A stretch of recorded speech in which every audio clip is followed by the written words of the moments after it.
Israel Gaza போர் இதுவரை நடந்திருப்பது என்ன? ஒரு தொகுப்பு. காசா பகுதி முழுவதும் இஸ்ரேல் தனது தாக்குதல்களை தொடர்ந்து கொண்டிருக்கிறது. மருத்துவமனைகளுக்கு அருகிலும் முற்றுகையிடப்பட்ட பகுதியின் தெற்கிலும் மேலும் காசா பகுதி முழுவதும் இஸ்ரேல் தனது தாக்குதல்களைத் தொடர்கிறது. அங்கு தரை நடவடிக்கைகள் தீவிரமடைந்து வருகின்றன. காசா தாக்குதல்களில் இதுவரை காயமடைந்த, இறந்த மற்றும் காணாமல் போனவர்களின் புள்ளி விவரங்கள் இங்கே. காசாவில் இறந்தவர்கள் நிலவரம்.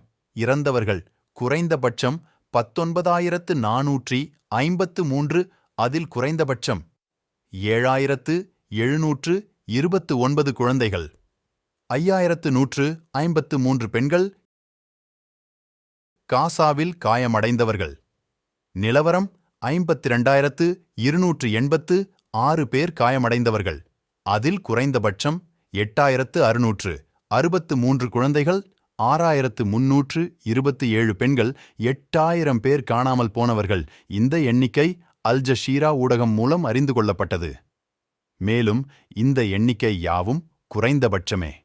இந்த எண்ணிக்கையை விட அதிக அளவில் இழப்புகள் இருக்கலாம் என்று அஞ்சப்படுகிறது. இது தவிர ஆக்கிரமிக்கப்பட்ட மேற்கு கரையில் பாலஸ்தீன சுகாதார அமைச்சின் சமீபத்திய புள்ளி விவரங்கள் பின்வருமாறு. ஆக்கிரமிக்கப்பட்ட மேற்கு கரை. இறந்தவர்கள் குறைந்தது 301, இதில் குறைந்தது 72 குழந்தைகள் அடங்குவர். காயமடைந்தவர்கள் 3,365 பேர். இஸ்ரேலில் இறப்பு எண்ணிக்கையை 1,405 சுமார் 1,200 ஆக அதிகாரிகள் திருத்தினர்.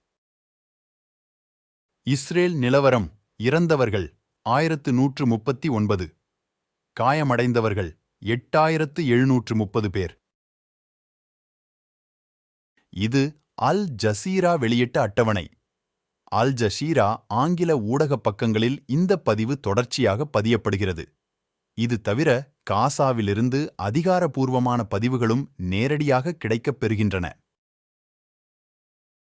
உலகின் பல்வேறு பகுதிகளில் பல்வேறு நிகழ்வுகள் நடந்து கொண்டே இருக்கின்றன. அவற்றில் சிறந்ததை தேர்ந்தெடுத்து சுடச்சுட உலகச் செய்திகளின் தொகுப்பாக உங்களுக்கு அளிப்பதில் பெருமகிழ்ச்சி கொள்கிறோம். எங்கள் சேனலை சப்ஸ்கிரைப் செய்து கொள்ளுங்கள், லைக் பட்டனை தட்டிவிடுங்கள், காமெண்ட் பாக்ஸில் பதிவிடுங்கள், நண்பர்களுக்கும் பகிருங்கள். நன்றி.